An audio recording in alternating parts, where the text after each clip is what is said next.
In 1996, Jonathan Larson's Rent opened on Broadway. But before Rent, there was Puccini's opera, La Bohème. And before La Bohème, there was Barriere's play, La Vie de Bohème. And before La Vie de Bohème came the source, Henri Murger's Scenes of Bohemian Life, a collection of stories that first appeared in 1845 in the magazine Le Corsaire. By 1851, the series was published in book form, which brought the French author out of poverty and into the limelight. Henri Murger was born March 27, 1822, in Paris. His father, Claude Gabriel, came to the city after serving in the military. He became a tailor in the Rue Saint-Georges and married a dressmaker named Hortense Henriette Tribou.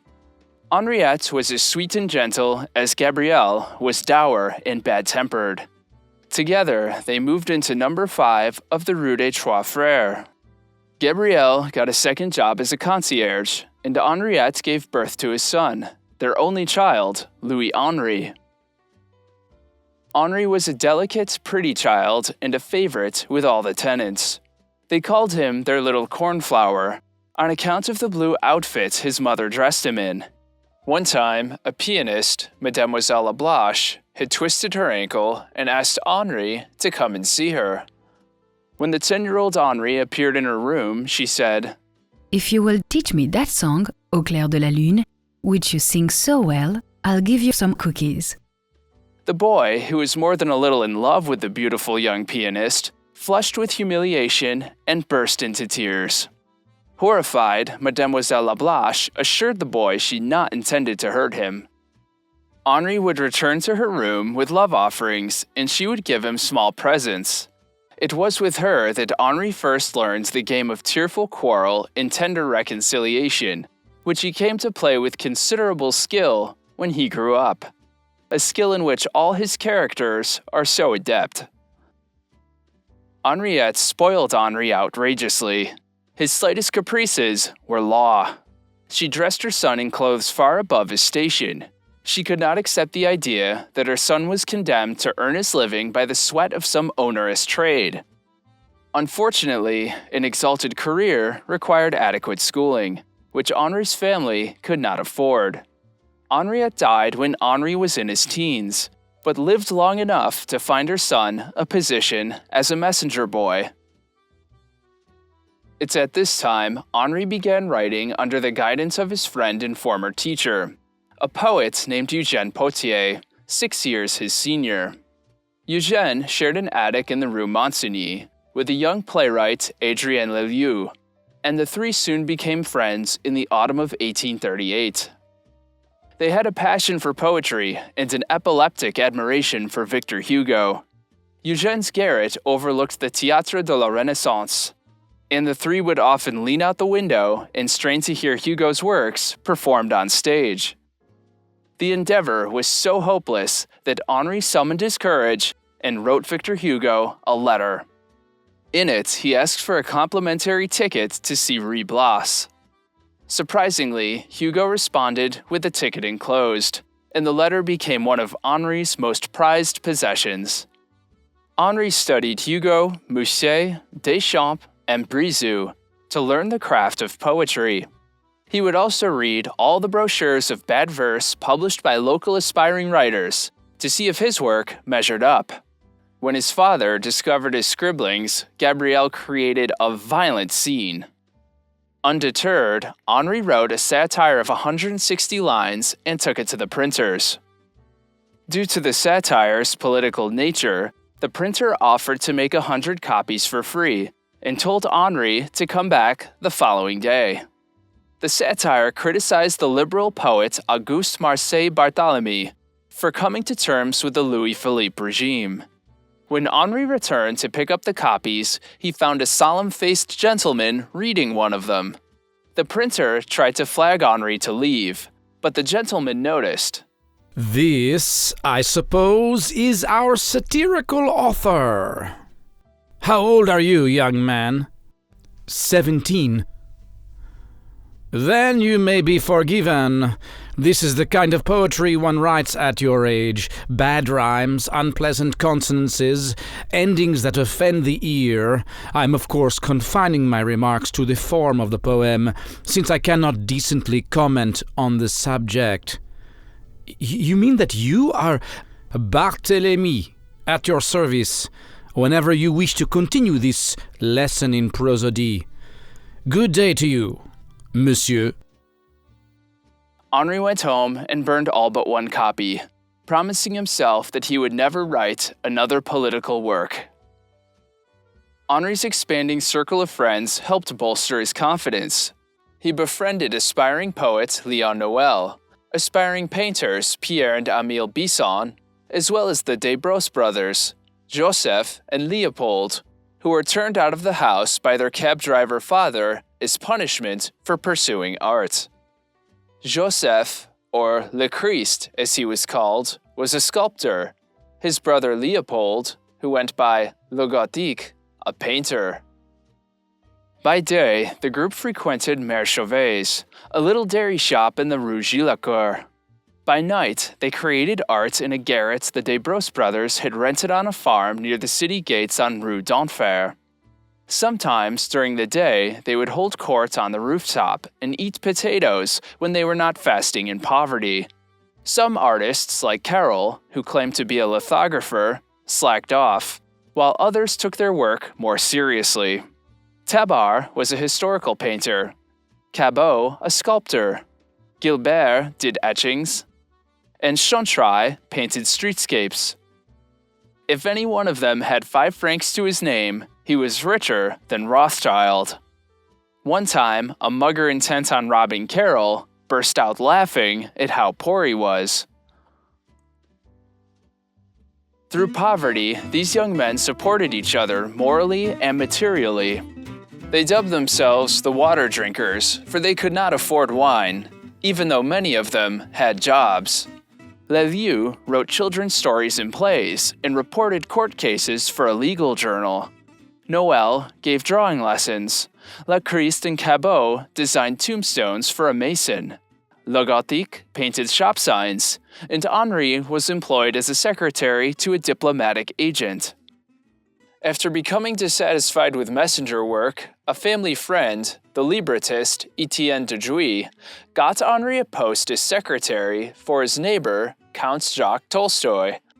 Count Tolstoy had been implicated in a plot against the Tsar in the 1820s and was redeeming himself by becoming a Russian spy. Henri would filch paper and borrow books from Tolstoy's office for his fellow water drinkers. But disagreements soon arose among Henri's clique, from money allocation to their treasury to subjects unrelated to art. Henri knew they had to be reorganized, but a woman had entered his life. The water drinkers could wait. What is a Bohemian without love, after all? Her name was Marie Virginie Vimalt. She was 24, Henri 17. The year was 1839, and Marie was married to a man named Fonblanc, 20 years her senior, and a leading member of a gang of burglars. Marie gave lessons in bookkeeping and taught English, teaching in many middle-class homes. Information she would innocently glean from clients she would deliver to her husband, who in turn would use to plan a series of burglaries. It is likely Henri met Marie when giving lessons to Henri's cousin, Angèle.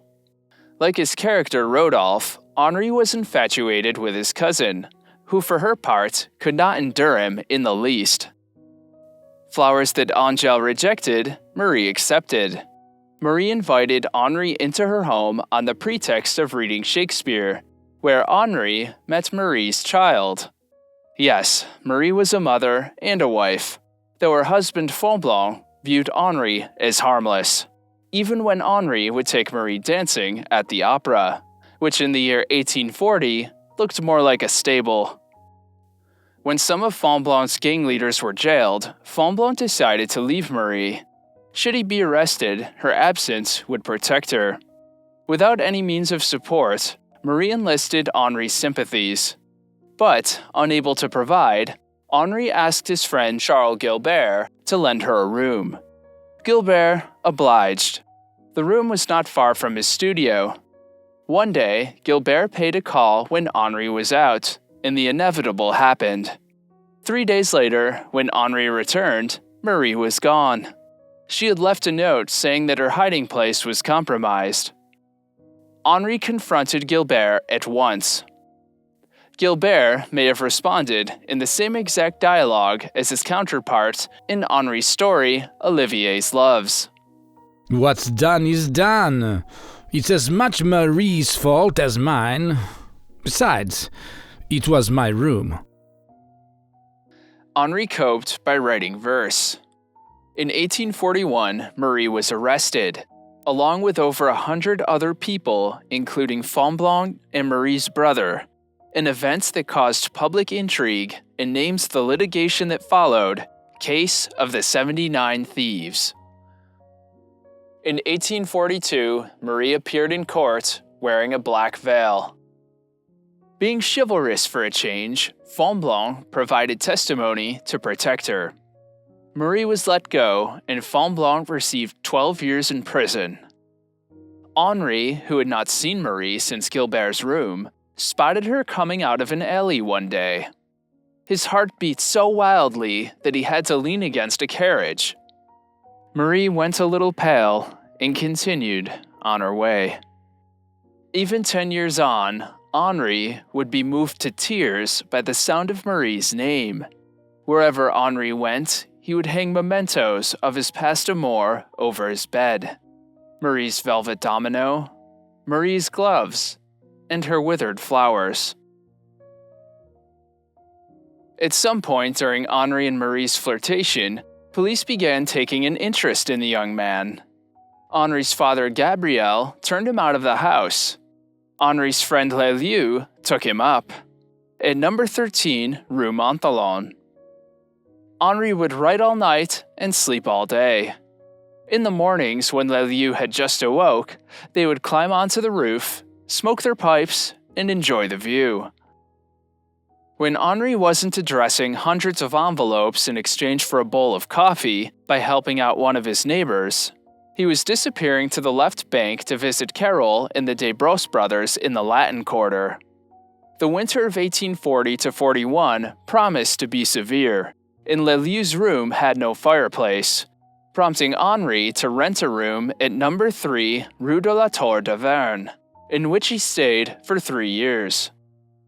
He had no furniture, served water from highly eclectic crockery, and took up a new woman, her name, Christine.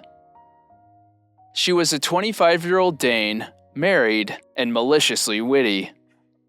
Nights she hoped to be spent in Henri's arms were spent in an old chair while Henri wrote poetry. To drop a very large hint, Christine had arranged for a letter addressed to her friend to fall into Henri's possession. The letter describes their lackluster relationship. The message did not inspire Henri to take action. The relationship soon collapsed and was eclipsed by another. This new woman was unnamed, probably for the best. When it came to the business of making love, Henri underperformed. The woman chalked it up to the depressing effect of his squalid room and gave him another shot, this time on a walk through the woods of Ville-d'Avray. Unfortunately, Henri was socially inhibited by his pants, and the woman emerged from the woods unscathed. The breeches in question had given Henri a comical appearance. His real clothes were at the pawn shop. The pittance Count Tolstoy was paying him was not enough to support himself. Malnutrition and the abuse of coffee soon landed Henri in Hôpital Saint-Louis, where doctors diagnosed him with purpura. When Henri was released, he was told to quit coffee and go to bed at a regular hour. Leleu, being a good friend, shuttered Henri's windows during the day and had him write by candlelight. It was no use. Daytime sounds crept in from all sides. For the rest of his life, Henri never started his day before 2 p.m. On the very afternoon Henri was discharged, Chantreuil and Logotique were admitted, suffering from malnutrition as well. Le Christ and Le Gothique were the worst off. Le Christ, so named because he often gave away his meals to his fellow artists, spent half the day not eating and the other half dying from the cold. Le Gothique observed that, "Our life is like a ballad of several verses. Now things go well, now they go badly, then better, then worse. But the refrain is always the same. Poverty, poverty, poverty." Henri had taken to wearing slippers on the street. His landlord was nagging him for rent. Count Tolstoy had fired him again. The bailiffs were on him about a friend's belongings, and he was preparing for another stay in the hospital for 3 to 4 months. The poet exploded. "We are dying of hunger. We are at the end of our tether. Either I find a post somewhere, or I shall blow my brains out." Gabrielle found Henri a secretarial post to a commercial tribunal judge that paid 800 francs a year. The job involved waking up at 7 a.m. Henri turned it down. His father flew into a rage. Still, Henri managed to find small windfalls. One day, he met an old English gentleman who offered to pay him handsomely for French lessons. Henri accepted, not knowing a word of English. On another occasion, Henri met an Italian poet at Count Tolstoy's who had been tasked with writing a poem for the marriage of one of Tsar Nicholas's daughters. Henri wrote a new poem from scratch, and, despite some dishonesty on the Italian's part, he received 500 francs. However, he knew the money would not last forever, and wrote a short story to stay afloat, Le Stabat Maté, which translates to The Sorrowful Mother Was Standing.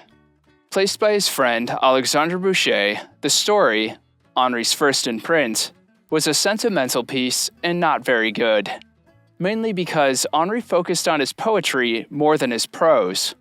But the death of Le Christ changed all that. The saintly Bohemian Joseph de Brosse died at age 23 of tuberculosis. At the burial, the two gravediggers shouldered their spades and approached the dead man's brother for a tip. Le Gothique felt in his pockets, then glanced appealingly at his friends, who all replied with a regretful shake of the head. "I'm sorry," Le Gothique said to the first gravedigger, "but I'm afraid that none of us has any change." "Never mind," the man replied. "It will do next time."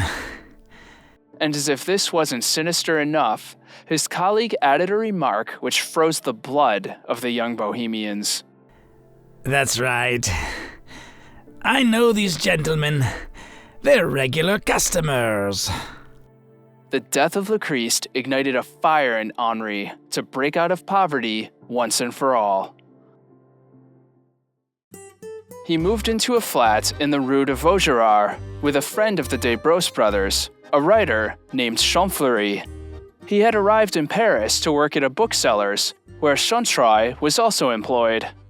Champfleury was a hard-hearted provincial, a year older in age than Henri, but a generation older in temperament.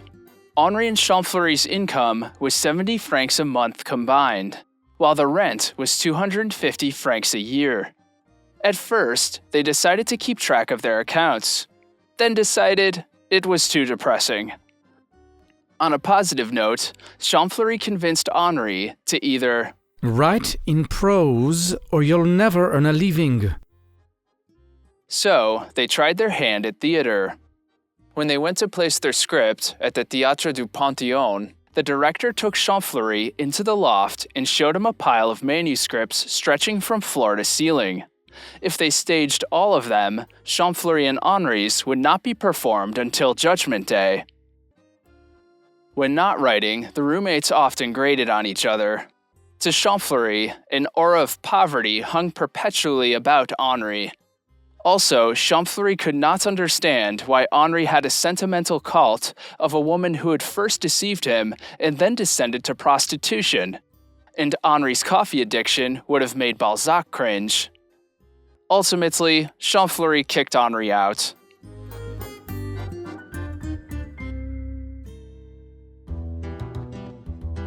Félix Tournichon, also known as Nadar, was in hospital at the time and allowed Henri to stay in his hotel. 7 feet tall, with red hair, staring eyes, and a huge ungainly body, Nadar was a familiar figure on the boulevards.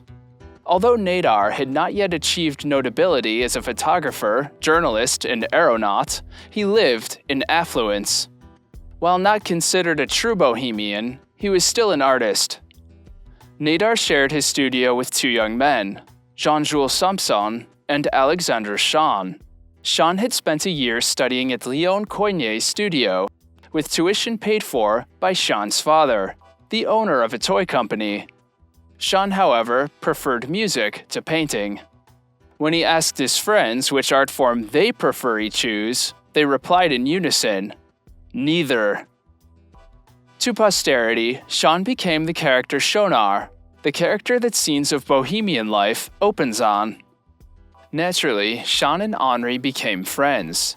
Schahn invited Henri to a party, and Henri invited Schahn to the Café Momus. It was a quiet cafe on the Rue des Prêtres Saint-Germain-l'Auxerrois. Quiet that was, until Henri discovered it. Then it became uninhabitable for other customers.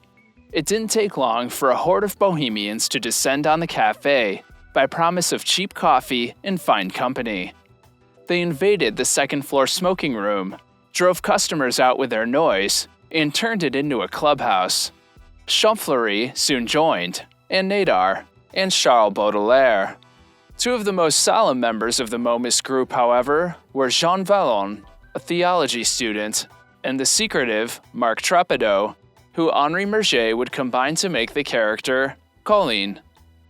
Even though coffee at Café Momus only cost 5 sous, some of the patrons devised an ingenious scheme by which only one of them actually had to pay. Johannes Gigar would arrive first and go up to the smoking room, where the waiter brought him a cup of coffee. Then Henri would come in and ask hurriedly at the counter, "Is Monsieur Gigar up there?" and go even more hurriedly upstairs. Then would come Fauchery asking, "Is Monsieur Murger up there?" And so it went until there were 7 people upstairs monopolizing the room, all for the price of 1 cup of coffee. Why did the proprietor of the Café Momus, a Monsieur Louvet, allow this farce? Because he had literary desires and felt a warm sympathy for the Bohemians. However, Madame Louvet would always rattle the till. In spite of the loss of customers and complaints from the few who were left, Louvet couldn't bring himself to toss out the freeloaders. Bohemian life could be fun and romantic, but Henri measured this sentiment with a stark reality. Henri writes, "It is all very well for people to paint Bohemia in rosy colors. It will always be a sad and sorry existence, and for my part, I consider those who lead a calm, orderly life in their own home supremely happy." To save himself from poverty, Henri contemplated joining the Navy or getting married, to no avail. But some hope came when the fashion journal Le Moniteur de la Mode ironically hired him to join its staff. In addition, Le Corsaire, one of the liveliest periodicals of the day, published a number of his stories. It was from these trifling anecdotes, written with no other object than to amuse the public, that developed into the work which brought Henri enduring fame, Scenes of Bohemian Life. Around this time, editor of L'Artiste, Arsène Houssaye, not only accepted some poetry, but anglicized Henri's name from Henri with an I to Henri with a Y, citing that a writer's signature must be exotic, musical, and picturesque. Meanwhile, the editor of Le Corsaire, named Poitevin, instructed his staff, which he dubbed his little cretins, to combine wit with caution when writing copy. The pay was only 6 centimes a line, so one day the little cretins gathered at the Café Momus and went on strike. Poitevin kept the pay unchanged, but expanded the number of lines available for commission, be it juicy scandals, scathing criticism, or articles capable of causing a duel. The cretins agreed to the terms, and beers were had by all. Henri's next contribution was the first of his scenes of Bohemian Life, which earned him a miserable 15 francs. Published on March 9, 1845, An Envoy of Providence was the story of how a young painter called Marcel has been invited to a society dinner, but lacks the indispensable black coat. He is saved at the 11th hour by the arrival to his flat of a rich bourgeois who wants his portrait painted. The unsuspecting visitor is detained by Marcel's friend Schaunard. Schaunard strips the bourgeois of his black coat and dresses him in a smoking jacket, so that the portrait shall look more intimate. Then Schaunard passes Marcel the black coat, who leaves for the fancy dinner. What induced Henri to write biographically can be speculated. Perhaps he took Champfleury's advice to write what he knew, or perhaps it was easier to recount the life he and his friends were living rather than trying to conjure fanciful stories out of an impoverished imagination. Whatever the case, the readers loved it. Sadly, Henri did not realize he had struck gold. It took over a year before the next installment. It was partly because he was still experimenting. His previous story was a fantasy about a cricket and a star. Also, Henri was a busy man.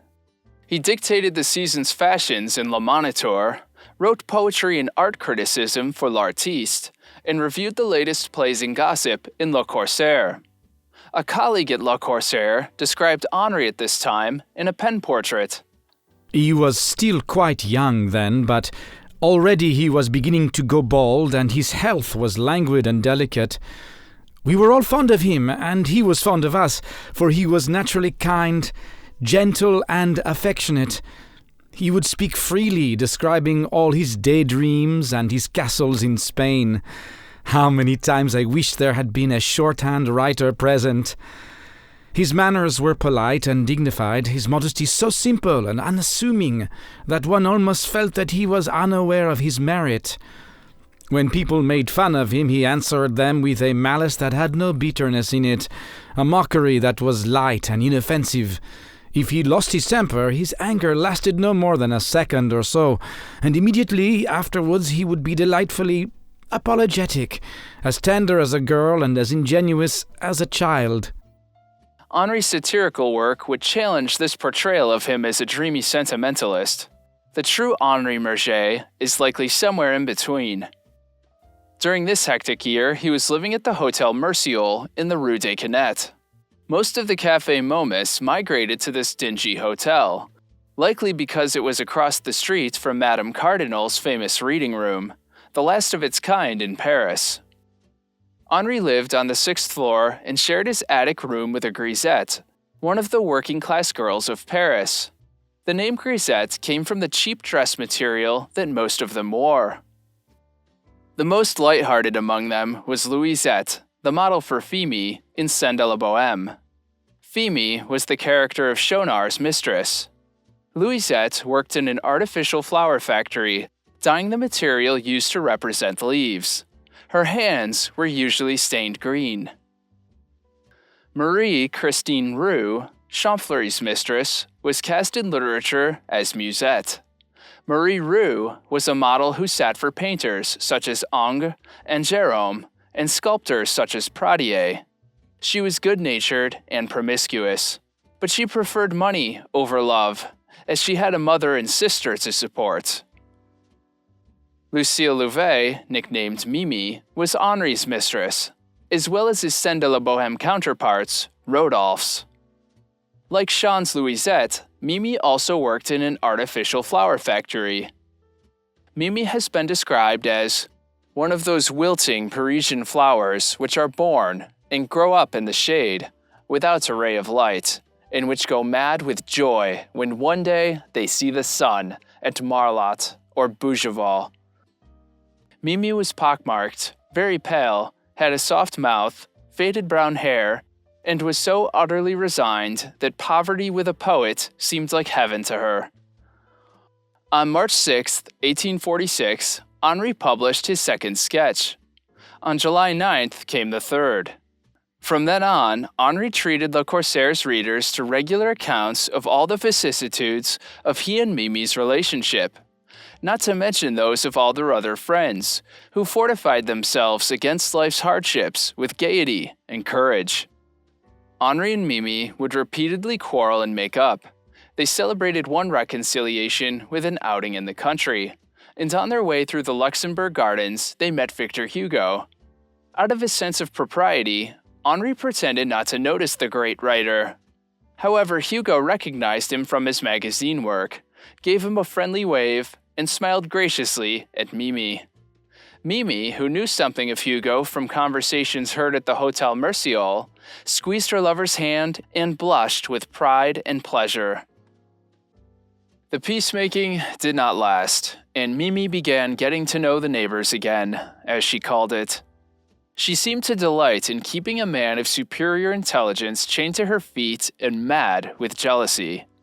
She and Henri soon parted ways, and Henri moved to number 70 Rue Mazarine, stating that, "My wife has gone off to get married to a big soldier who wants to slit my throat, something to which I am opposed."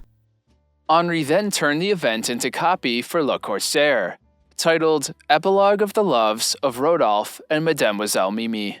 But this was not to be the end. By 1847, Mimi and the soldier had split up, and Mimi was in ill health. At first, she returned to the flower factory, but she lacked the strength needed to shape the metal into flowers, and turned to Henri. His poor room in the Rue Mazarine, with one bed and a chair, was less than ideal.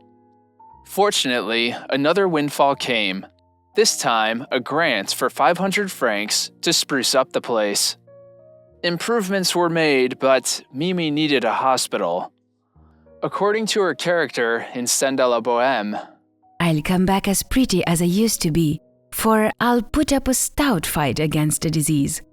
I'll drink all the nasty things they give me, and if death takes me, it will only be by force. On March 6, 1848, Mimi was admitted to Saint-Charles Ward in La Pitié, bed number 8.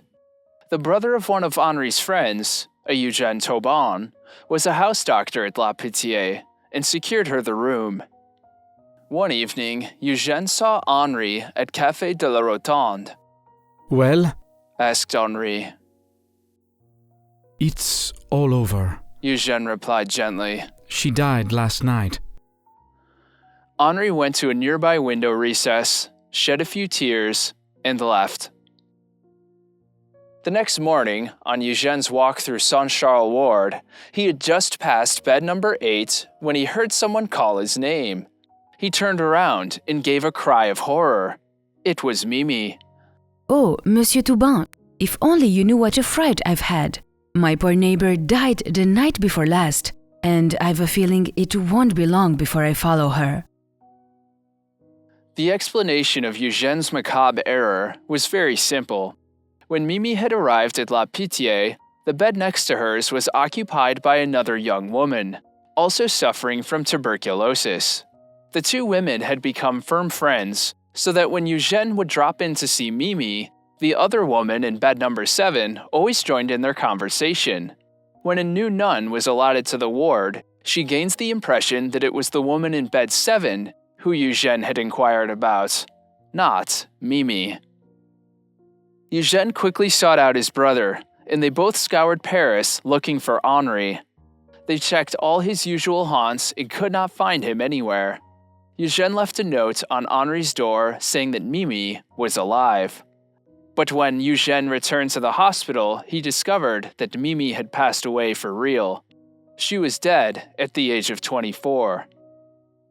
When Henri showed up, no doubt experiencing whiplash, he saw to her burial in a pauper's grave. In Scènes de la Bohème, he immortalized Mimi.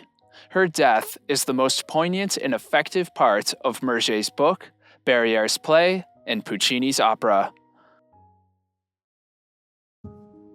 In February 1848, revolution broke out. The banning of an opposition banquet on the 22nd led to demonstrations of protest that turned into riots. The Tuileries was sacked by the mob, and on the 24th, Louis-Philippe, who had retired to Saint-Cloud, abdicated in favor of his infant grandson. Paris, however, was determined to get rid of the monarchy, and after a few hours, no less than 2 republican governments were set up. Lamartine, by sheer force of his personality, persuaded the mob to ratify his government, and the Second Republic was born. For Henri, any revolution simply meant an irritating interruption in his desperate struggle to earn a living. But he was no democrat. He knew the poor too well to idolize them. Due to the revolution, prices rose, people stayed home, and the Café Momus was on the verge of bankruptcy. The Bohemians had no power to rescue Monsieur Louvet and the Café Momus, but they had the power of the press. The Bohemian-run journals announced that 2 trunks full of manuscripts by Louvet de Couvray, the author of the licentious 18th-century novel Les Amours du Chevalier de Faublas, had been discovered in an attic at the Café Momus. Legions of journalists, critics, bibliophiles, and sightseers swarmed the café. They were disappointed to learn the manuscripts had been sold, but lingered on to drown their sorrows in Monsieur Louvet's liqueurs. Many took a fancy to the Café Momus, and the place remained crowded every night, providing Louvet the means to buy one of the most fashionable restaurants in all of Paris, the Café de la Rotonde. After another trip to the hospital for malnutrition, Henri emerged and met a new lover. His first and second notable women had been dubbed Mimi I and Mimi II. This was Mimi III. Her name was Juliette, a nondescript blonde. She was put into Scènes de la Bohème as her own name. She left, and by April 1849, the 4-year-long series was brought to a close. Henri had not considered collecting the sketches in book form. The series had aroused a fair amount of publicity, true, but as a whole, it had failed to leave a lasting impact and hardly brought the author any money.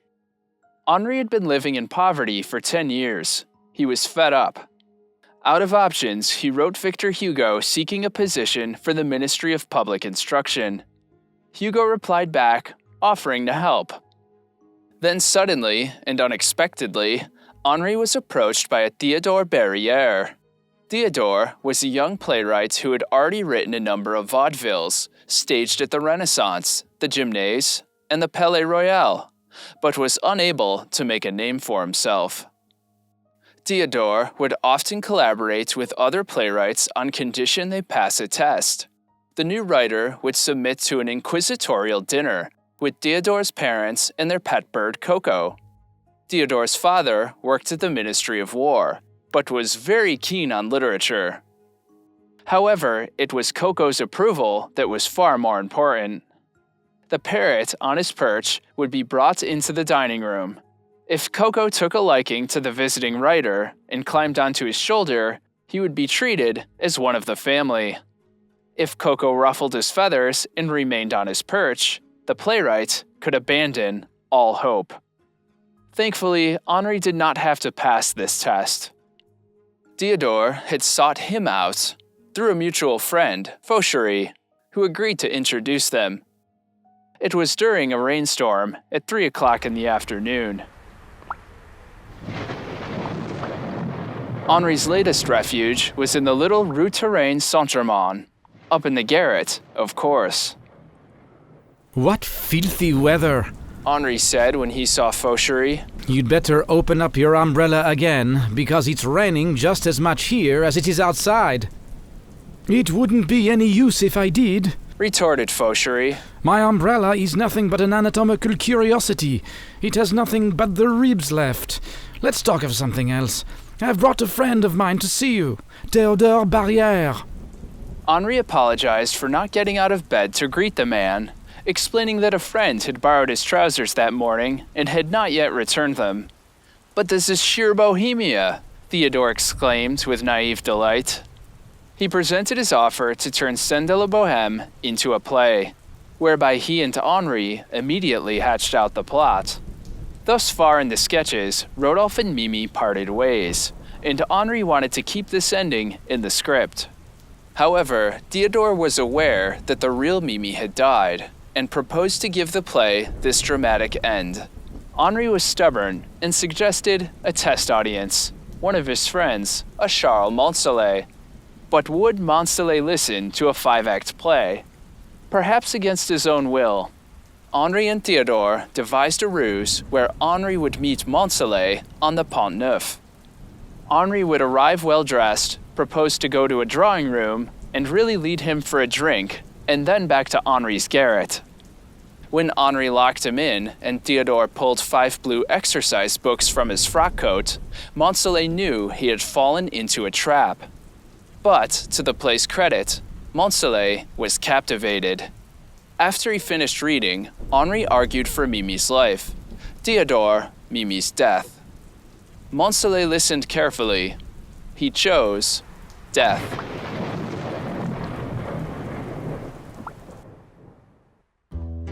With the script settled, Théodore took the play to the manager of the Théâtre des Variétés. The manager, Thibodeau, read it over and said he would think about it. The next day, Théodore returned to discouraging news. I'm afraid I can't take your play about Bohemia. The costumers say they haven't any Hungarian clothes available. Théodore explained, as patiently as he could, that the Bohemia in question was figurative and not geographical. It then dawned on Thibodeau that the costumes and sets would cost next to nothing. The premiere was fixed for November 22, 1849. Of the rehearsal and premiere, Nadar writes, Each one of us felt that the play was our own work. We had been so closely associated for so long in our lives and thoughts with the writer. So from the very beginning we felt, rather than saw, the play was going to be an immense success the next day under the lights and in front of a packed house.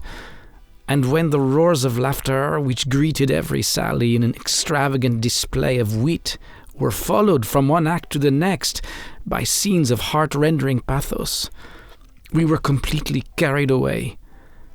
And finally there came a moment when, absorbed in the work, we forgot even the preoccupations born of our affection for the author, hanging as we were onto the last sobs and gasps of the dramatic denouement.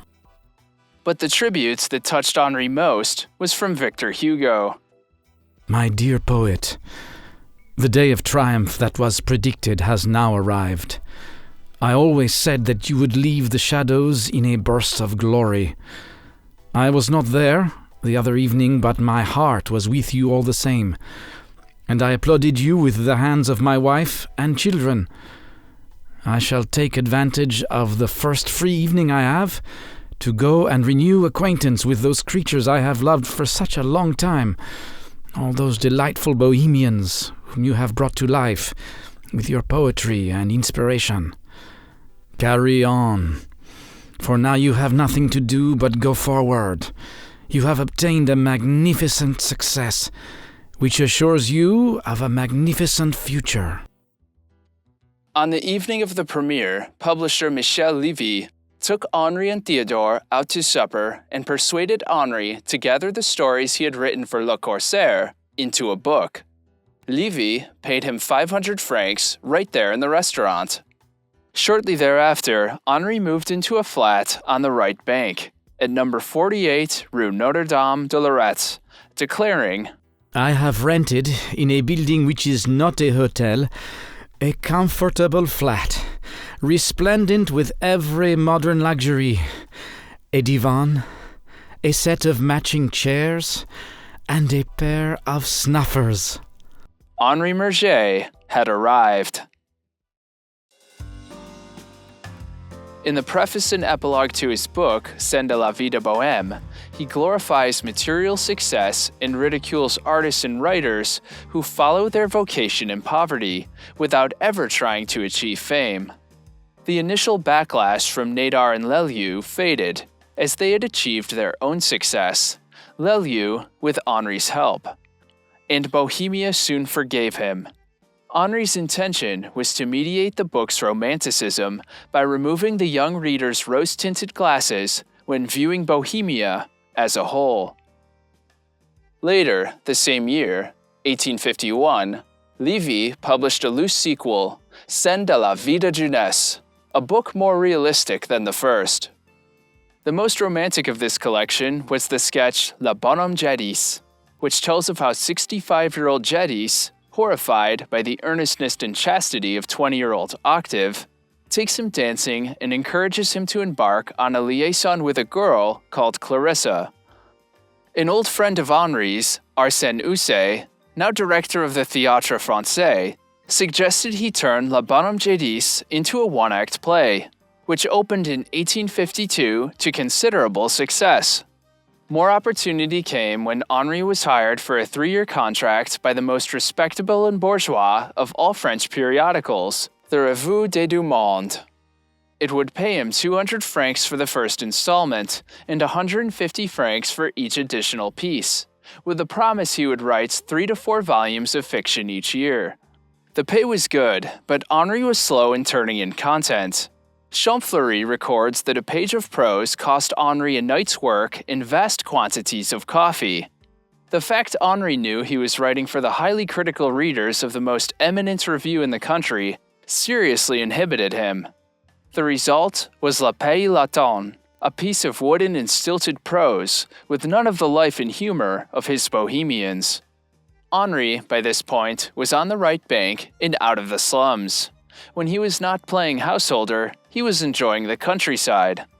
Henri visited the forest of Fontainebleau and fell in love with a village of simple, thatched cottages called Montmartre. While his drunken innkeeper fed customers and went back to bed, Henri went out hunting and became a local legend. The hunter who never killed anything.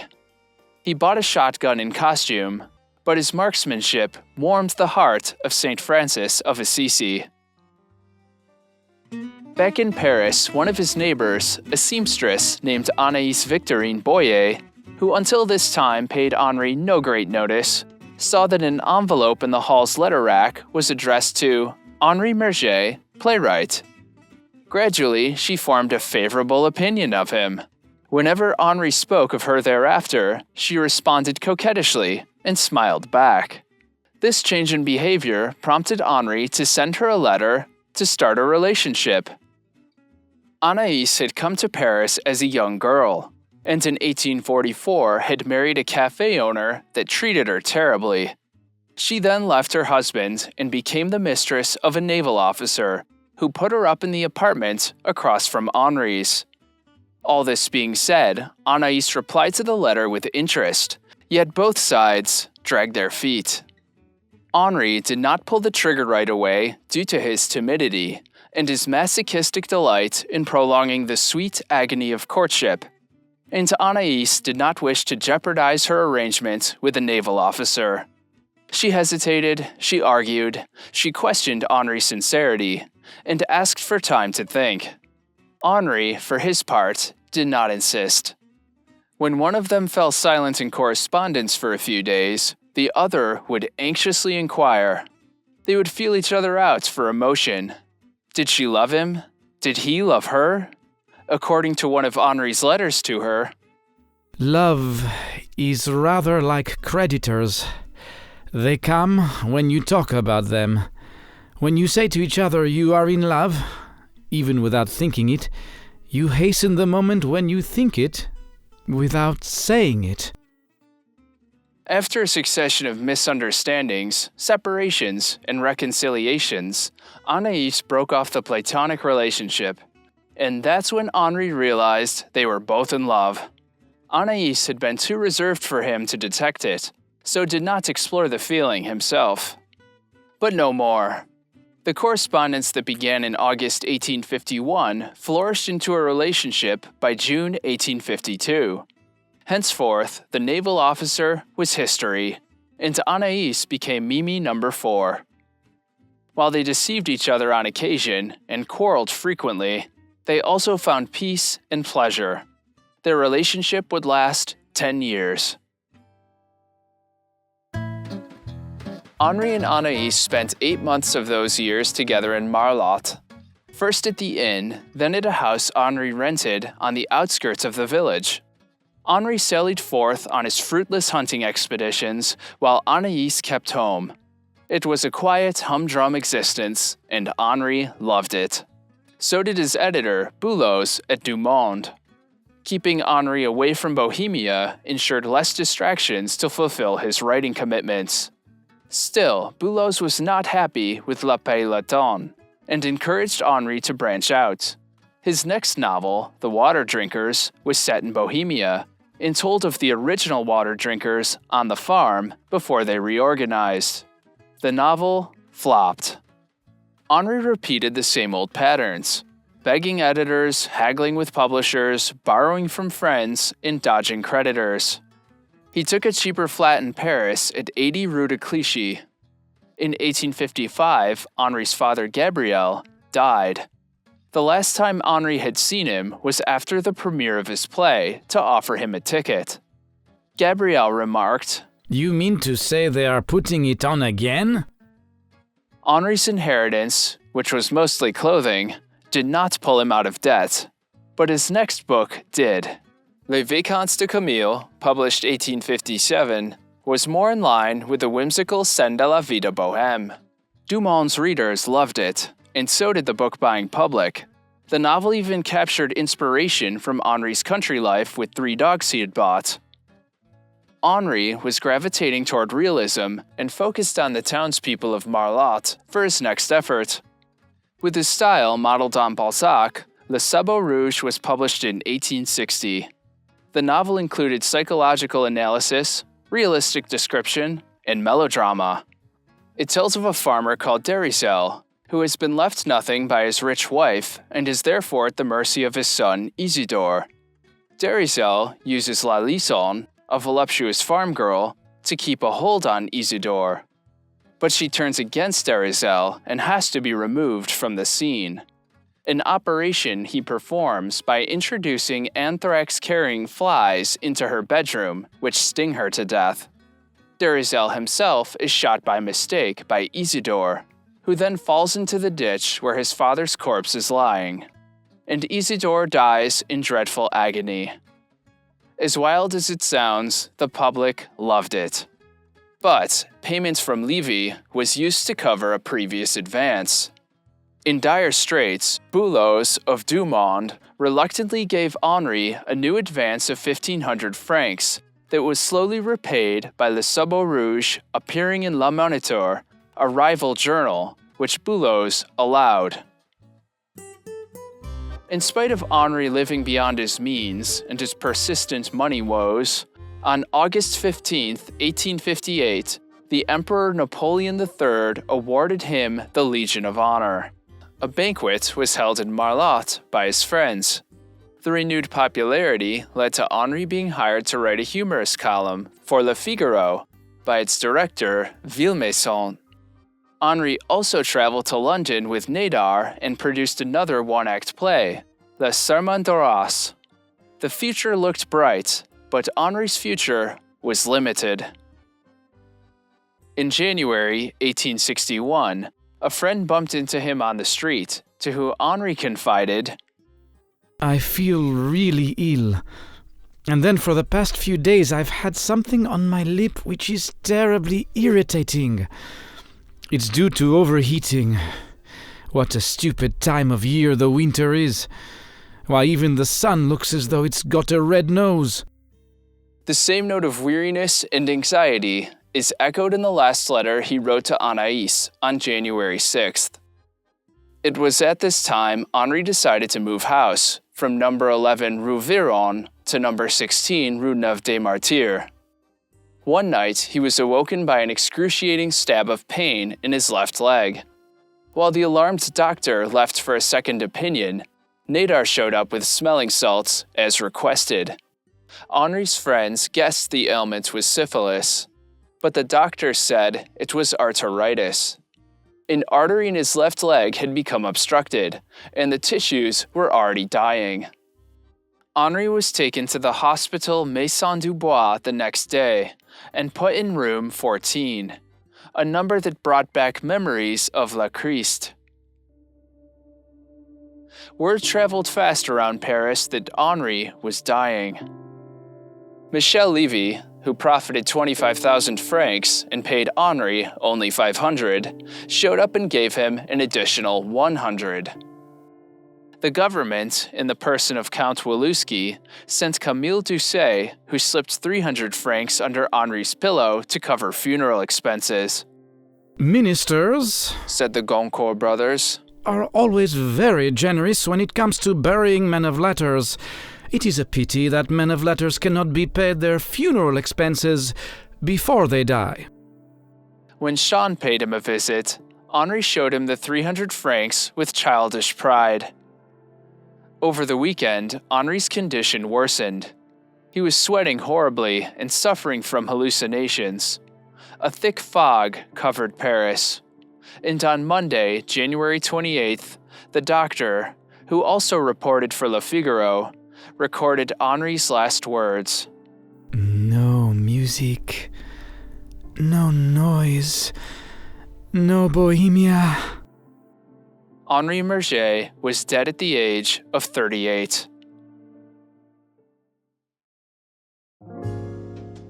1,000 mourners attended the funeral, and the surviving water drinkers came out in full force.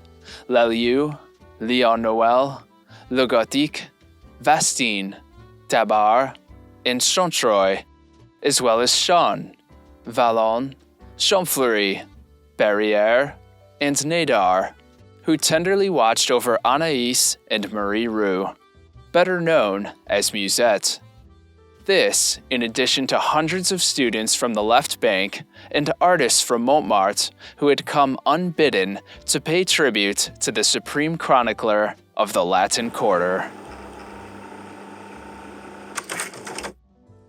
Hi, my name's Paul. Hope you guys got something out of Henri Murger and the French Bohemians.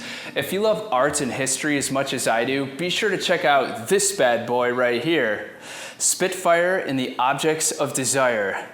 It's set in the 1890s and is about two characters. Nayla is from the Middle East and she's afraid of being seen.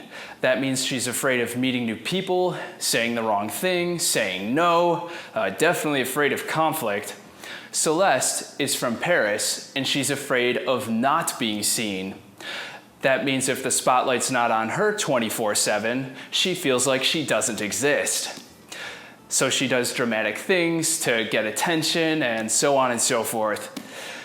These characters are then visited by some deities who say, hey, there's some objects down in the underworld where, if you get a hold of them, you'll feel secure and lead happy and healthy lives.